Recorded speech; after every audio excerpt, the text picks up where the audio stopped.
العالمين والصلاة والسلام على أشرف الأنبياء والمرسلين سيدنا محمد وآله وصحبه أجمعين. اللهم إنا نستعبدك ونستغفرك ديننا وأبداننا وأنفسنا وأموالنا وأهلنا كل شيء أعطيتنا وجعلنا وإياهم في كنفك وأمانك وعياذك وجوارك من كل شيطان والجبار عنيد وذي عين وذي بغير من شريك وذي شر إنك على كل شيء قدير. اللهم جملنا بالعافية والسلامة حققنا بالتقوى والاستقامة وأعذنا من موجبات الندامة في الحال والمال إنك سميع الدعاء إنك سميع الدعاء إنك سميع الدعاء. اللهم اغفر لنا ولوالدينا وارحمهم كما ربونا صغارا ولمشايخنا وأحبابنا جميع المسلمين والمسلمات والمؤمنين والمؤمنات الأحياء منهم والأموات. اللهم واجعل قبورهم روضة من رياض الجنة ولا تجعل قبورهم حفرة من حفر النيران.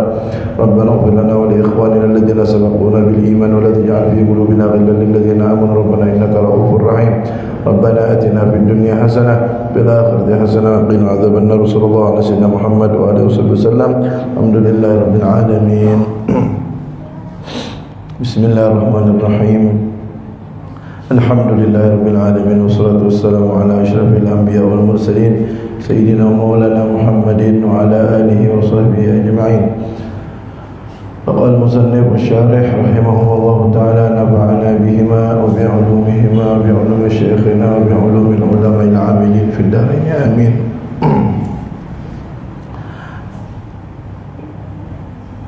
عن ابن عمر أن النبي صلى الله عليه وسلم قال خصلتان من كانتا فيه كتبه الله شاكرا صابرا.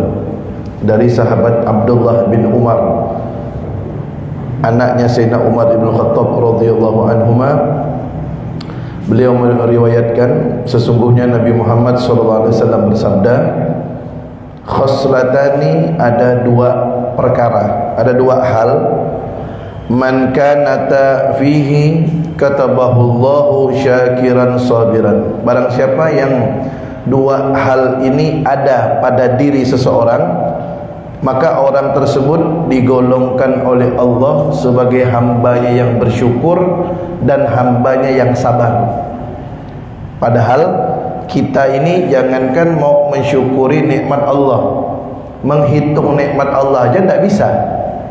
Allah Ta'ala berfirman dalam Al-Quran, wa in ta'uddu nikmatallahi la tuhsuha, yang artinya, dan jika kalian menghitung-hitung nikmat Allah, kalian tak bisa menghitungnya. Artinya kita ini menghitung nikmat Allah aja tidak bisa, saking banyaknya, apalagi mensyukurinya.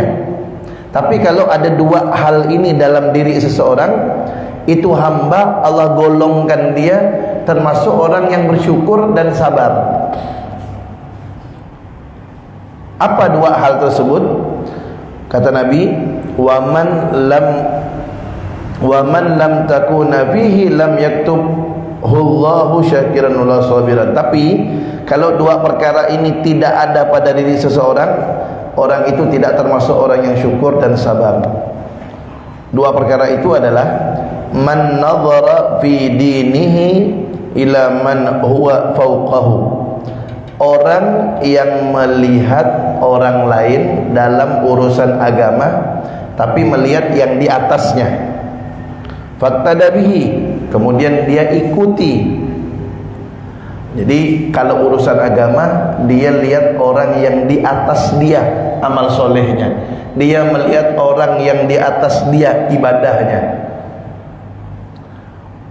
Wa nadhara fi dunyahu, sedangkan dia melihat dalam urusan dunianya ila man huwa dunahu, kepada orang yang di bawah dia dalam urusan dunia.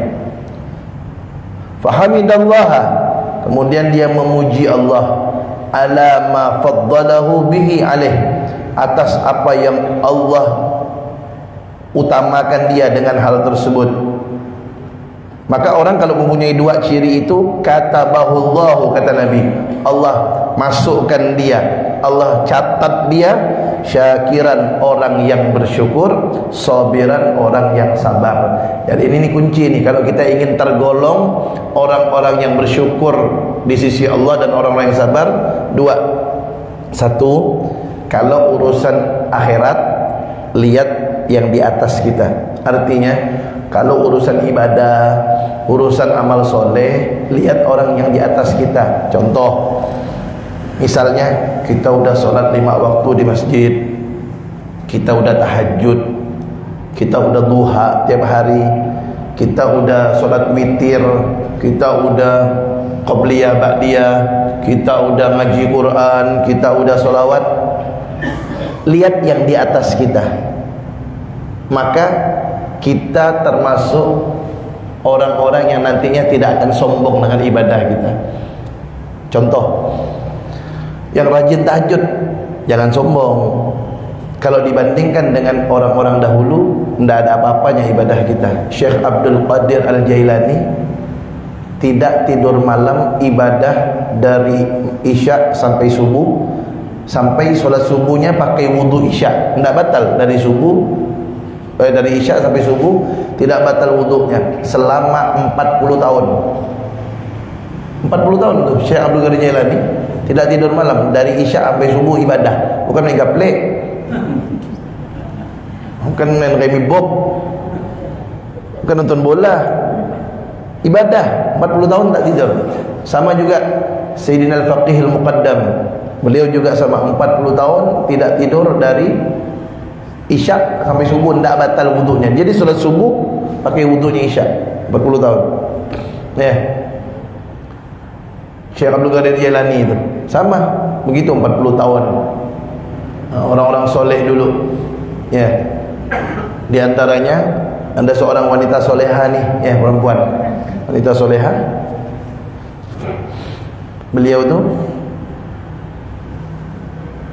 ibunya Habib Zain Baharun, ibunya Habib Segaf Baharun, ya, Syarifah Hubabah Khadijah Al-Hindwan. Itu beliau dari muda, perempuan nih, dari muda, dari sebelum nikah, tiap malam bangun jam 2 solat, ngaji Quran, zikir, istighfar, solawat sampai subuh. Habis subuh solat, baca lagi wirid, zikir yang diajarkan oleh Nabi, yang diajarkan oleh orang-orang soleh, terus sampai isyraq. Solat isyraq baru beliau selesai, bangkit dari sejadahnya, duduk di sejadah dari jam 2 sampai isyraq. Kalau kita tengok macam itu kan, apa yang mau kita sombong kan? Bangun setengah jam sebelum subuh, ya, udah syukur-syukur, alhamdulillah. Ya, tuh cerita wanita soleha. Makanya kalau kita urusan akhirat tuh, kata beliau, kata Nabi, kalau ingin digolongkan menjadi hamba yang bersyukur, sabar, urusan akhirat lihat yang di atas kita, biar tak ada sombong kita, biar tak ada terbang. Mentang-mentang udah solat duha, solat tahajud, mandang orang tu, alah, neraka, dia ya syurga. Nah, itu biar kita tak ada macam itu, untuk menghilangkan sifat itu tu, tidak sombong dengan ibadah. Nah begitu, lihat yang di atas kita. Sayyidina Ali Zainal Abidin itu cicit langsung Nabi Muhammad. Sayyidina Ali Zainal Abidin anaknya Sayyidina Al-Husain. Sayyidina Al-Husain kan cucunya Nabi, punya anak namanya Ali Zainal Abidin. Itu Ali Zainal Abidin mendapatkan gelar As-Sajjad, ahli sujud, karena beliau solat sunnah setiap hari, solat sunnah mutlak setiap hari 1000 rakaat. 1000 itu selain tahajud, selain duha, selain witir, selain qabliyah ba'diyah. Selain itu, solat sunnah mutlak itu solat sunnah yang tak terkait dengan waktu dan sebab. Solat sunnah, usalli sunnah rakaatin lillahi ta'ala, 2 rakaat salam, usalli sunnah rakaatin lillahi ta'ala, usalli sunnah rakaatin ta'ala, terus 2 rakaat, 1000 rakaat solat sunnahnya. Makanya beliau dapat julukan gelar As-Sajjad. Ada salah satu orang cerita sama saya, beliau begitu mendengar cerita Sayyidina Ali Zainal Abidin ini solat sehari 1000 rakaat, beliau pengen niru, pengen ngikut, saking semangatnya dia untuk dekatkan diri kepada Allah. Coba dia solat dia terus sampai 100 rakaat, tambah lagi. Begitu sampai 100 rakaat lebih sedikit, langsung terkapar, langsung tak bangun dia, pingsan langsung, tak mampu, masih muda, tak mampu. Nah, jadi kan kalau kita tengok macam itu, apa yang mau disombongkan? 1000, kita berapa solat sunnah mutlak? Beliau duhanya sempurna 8 rakaat, witir 11. Yang sempurna ya. Qobliyah ba'diyah semuanya, tahajudnya apalagi. Solat sunnah mutlaknya 1000. Kita duha ya syukur-syukur, duha lah tak apa-apa, alhamdulillah. Witir 3 ya tak apa lah, yang penting istiqamah tiap hari, alhamdulillah. Ahabbul a'mali ilallah adwamuha wa in qallah. Kata Nabi Muhammad, amalan yang paling Allah suka itu yang selalu dilakukan, yang sunnah, yang selalu dilakukan walaupun sedikit. Sedikit-sedikit tak apa-apa, 2 rakaat tak apa-apa, yang penting tiap hari. Jadi kalau kita tengok macam beliau tu 1000, tak ada apa-apanya kita. Nah, kemudian kalau urusan dunia, kata beliau, lihat yang di bawah kita. Biar kenapa? Biar selalu bersyukur kepada Allah SWT, ya kan? Punya mobil, alhamdulillah. Ada orang pakai motor, kena hujan. Kadang-kadang kalau kita pakai mobil kan, musim hujan sekarang ni, tengok ada orang pakai motor, bawa budak kecil lagi, anaknya, hujan, kan kesian tengoknya. Bersyukur kita, alhamdulillah kita ni masih dikasih Allah mobil. Ada orang hujan-hujan, basah-basah, panas kan. Tapi kadang-kadang bersyukur pakai motor kalau kena macet tu. Suka pakai motor. Ya kan? Punya motor alhamdulillah. Ada orang pakai sepeda, ya kan? Kita pergi ke mana-mana cepat pakai motor. Ada orang ngengkol sepeda, keringat-keringat. Ada orang punya sepeda alhamdulillah. Ada orang tak bersepeda. Ada orang tak bersepeda pun bersyukur, masih punya kaki, masih bisa jalan. Ada orang tak berkaki, ya kan? Alhamdulillah. Ada orang tak berkaki pun bersyukur. Ada orang dia berkaki tapi tak bisa bergerak, koma, rumah sakit, tak bisa apa-apa.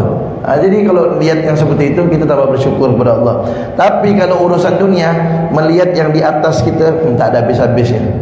Apa kata Nabi Muhammad dalam hadis yang lain? Beliau bersabda, kata Nabi Muhammad, "Lau anna libni Adam wadiyan min dhahabin ahabba an yakuna lahu wadiyani walan yamla'a fah illa turab wa yatubullah ala man tab." Kata Nabi Muhammad, kalau seorang manusia punya satu lembah isinya emas, dia ingin punya 2 lembah, 2 jurang isinya emas, dan dia tidak akan puas-puas, pengen 3, pengen 4, pengen seterusnya, tidak ada puas-puasnya sampai mulutnya ditutup tanah, kata Nabi. Artinya sampai meninggal dunia. Dan Allah akan memberi taubat kepada orang yang mau bertaubat. Allah akan menerima taubatnya. Artinya kalau urusan dunia, kita ni yang di atas kita tak ada habis-habisnya. Sampai mati, kata Nabi, baru dia selesai itu urusannya. Jadi kalau kita tengok urusan dunia, tengok yang di bawah, kita bersyukur. Makanya tengok-tengok tu, makanya banyak kumpul, banyak duduk-duduk, banyak tengok-tengok tu orang miskin. Jadi kita bersyukur, tengok dia makan seadanya, alhamdulillah. Kita masih bisa makan daging, makan ayam, alhamdulillah. Dia makan ikan asin sama garam misalnya, kita alhamdulillah masih bisa makan yang lebih enak dari dia.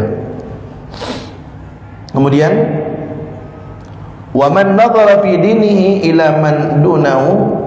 Tapi kalau sebaliknya, kata Nabi, siapa yang melihat dalam urusan agamanya kepada orang yang di bawahnya, urusan agama tengok yang di bawahnya. Wa nadhara fi dunyahu ila man huwa fawqahu. Tapi kalau urusan dunia, dia tengok yang di atas. Terbalik, urusan akhirat lihat yang di bawah sama dia, lihat yang di bawah dia. Urusan dunia lihat yang di atas.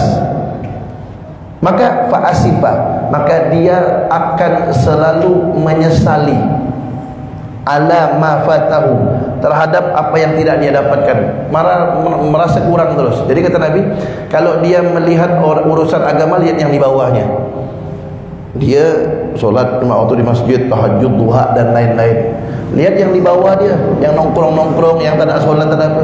Itu yang dilihat sama dia. Saya ni alhamdulillah, tengok tak, merasa hebat dengan urusan akhiratnya. Urusan dunia, lihat yang di atas.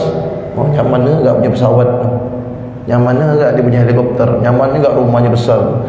Orang yang seperti itu, kata Nabi, asifah, selalu menyesal, selalu tidak ada syukurnya, selalu kurang terhadap apa yang tidak dia dapatkan. Maka orang yang seperti itu, kata Nabi, lam yaktubhullahu syakiran wala sabiran. Maka orang yang seperti itu tidak digolongkan oleh Allah termasuk hambanya yang bersyukur dan hambanya yang sabar. Berarti kalau mau menjadi hamba Allah yang digolongkan sebagai hamba yang bersyukur dan sabar, dua aja syaratnya.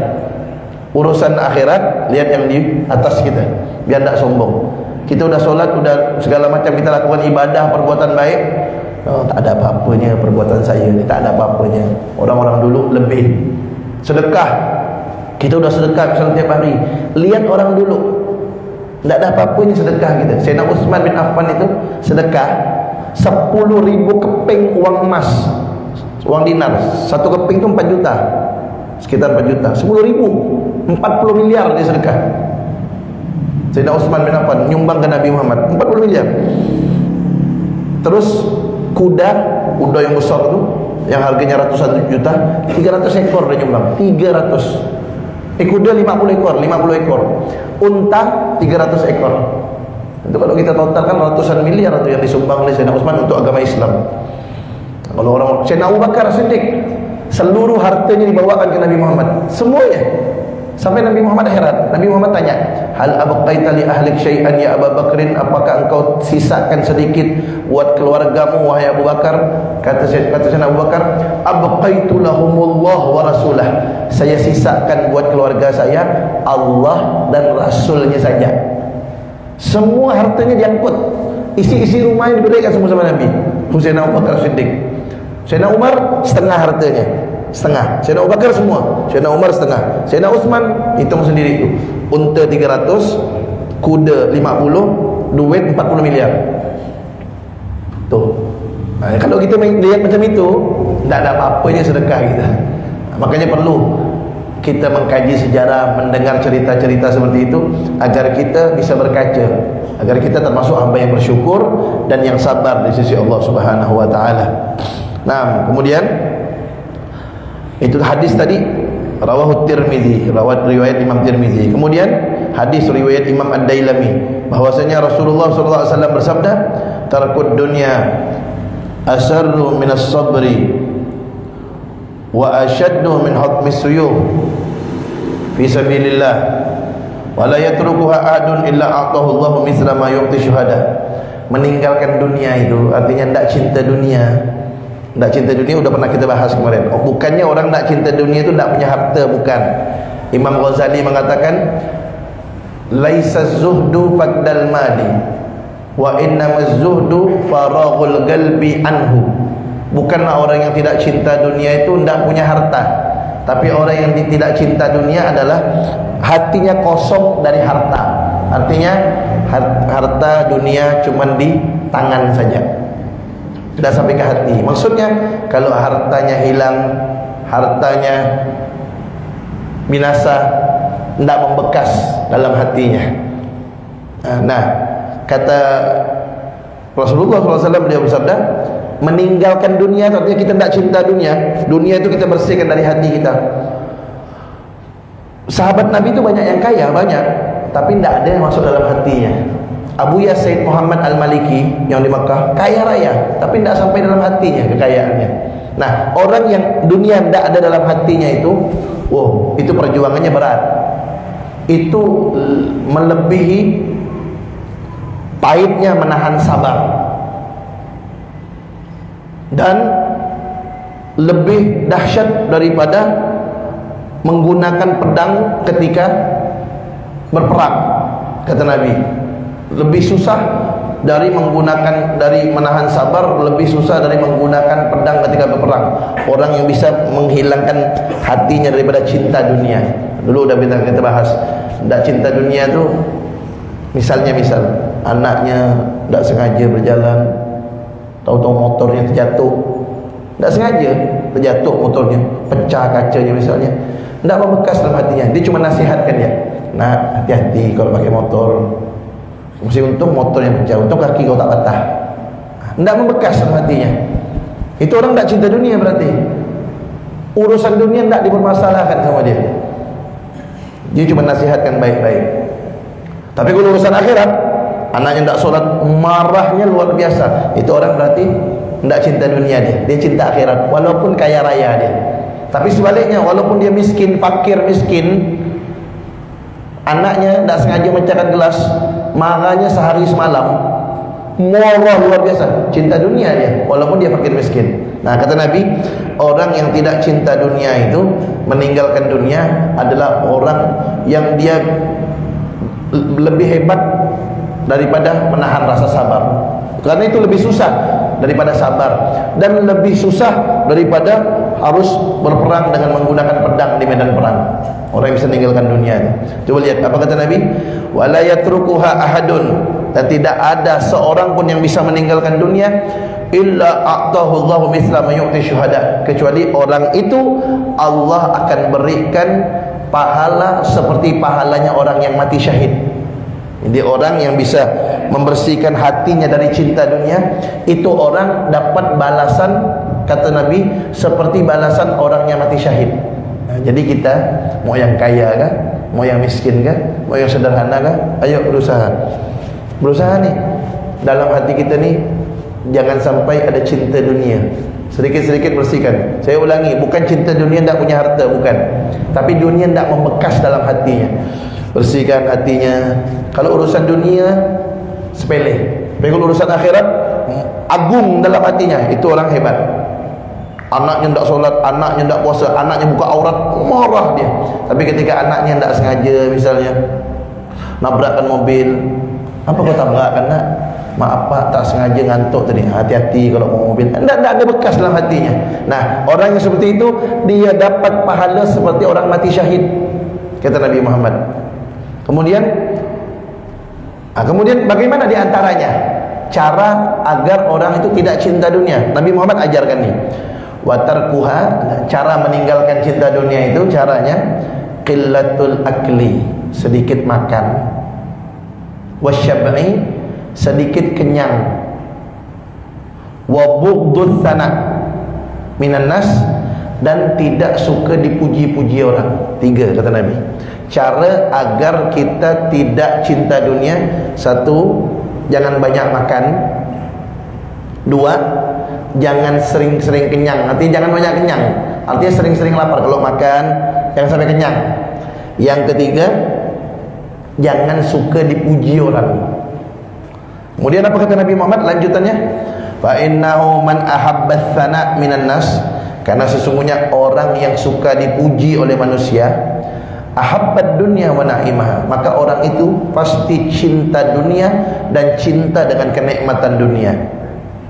Wa man sarrahu an-na'im kullu an-na'im falyad'id dunya wa tsana minan nas, maka barang siapa yang ingin mendapatkan hakikat kenikmatan, siapa yang ingin mendapatkan puncak kenikmatan, kata Nabi, maka hendaknya dia meninggalkan cinta dunia dan meninggalkan kecintaan suka dipuji sama orang lain.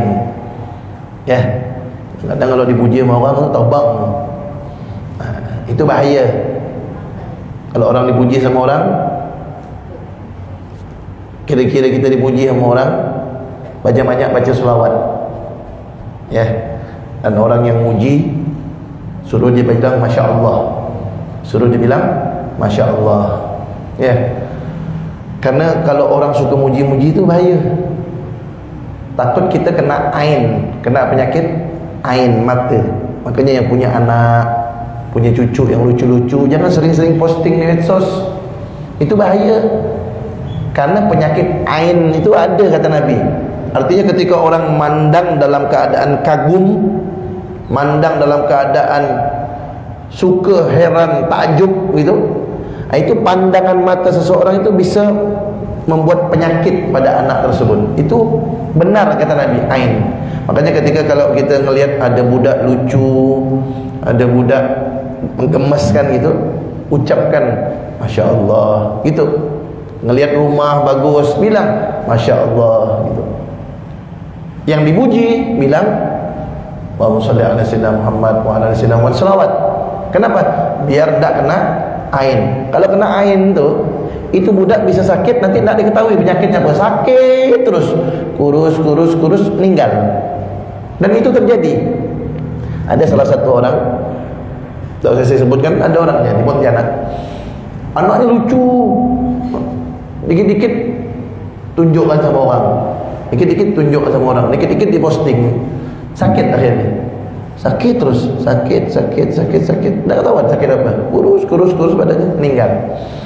Makanya kalau yang punya cucu, punya anak tu, jangan asik-asik nak suka-suka posting. Cukup jadi koleksi ya, foto, koleksi di rumah, kenang-kenangan masuk dalam album. Kalau di medsos jangan. Saya tak ada. Anak saya kalau saya foto apa di medsos tak ada. Kalaupun saya pergi ke ziarah-ziarah, saya bawa anak saya posting di medsos, saya tutup mukanya. Itu bahaya budak-budak kecil tu terutama. Makanya kadang-kadang kalau orang rumahnya bagus kan ditulis depannya Masya Allah kan gitu. Biar orang ketika lihatnya baca Masya Allah, biar tak kena ain. Jadi kena ain itu bukan hanya manusia, rumah, benda-benda juga bisa pengaruh. Kena ain itu bisa rusak itu benda.